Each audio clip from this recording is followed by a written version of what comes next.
Guys welcome back to one more mini vlog. ఇంకేవాళ మనం ముచ్చట్లేంటంటే మా మమ్మీ ఏమో మాకు ఇదంతా క్లీన్ చేయమన్నది గైస్, ఉగాది వస్తుందిగా, సో అందుకని చెప్పి ఇంక ఈ ఫ్లవర్స్ అన్నీ తీసి మంచిగా ఇదంతా బొట్లు అయితే పెట్టమని చెప్పిందనమాట.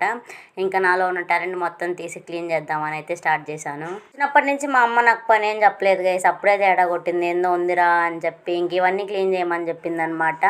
ఇంకా మీ ఇంట్లో మీ ఉగాది పనులు అయితే ఎలా జరుగుతున్నాయి కామెంట్ సెక్షన్లో కామెంట్ చేసేయండి. నేను ఎలా క్లీన్ చేశానో కూడా వీడియో పెడతాను మీకు. ఇంకా దేవుళ్ళ పటాల కిందకి దింపి కుంకుమ పసుపు పెడదామని చూస్తుంటే ఈ పటాలేమో అస్సలు రావట్లేదు. ఈ ప్రోడక్ట్ ఏమో మా మమ్మీ వాళ్ళు మీషోలో కొన్నారు. ఎవరికైనా లింక్ కావాలంటే డిస్క్రిప్షన్లో యాడ్ చేస్తాను, వెళ్ళి చూసేసేయండి.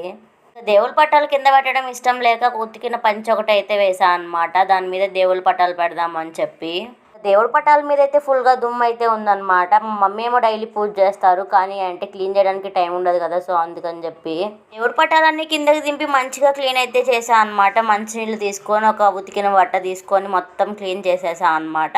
ఇంకా తర్వాత పసుపు కుంకుమ తీసుకొని దేవుడికి బొట్లు అయితే పెట్టేశాను. ఇదనమాట ఇవాళ వీడియో. మీరు కూడా వెళ్తా సబ్స్క్రైబ్ చేసుకుంటా వెళ్ళొచ్చు కదా.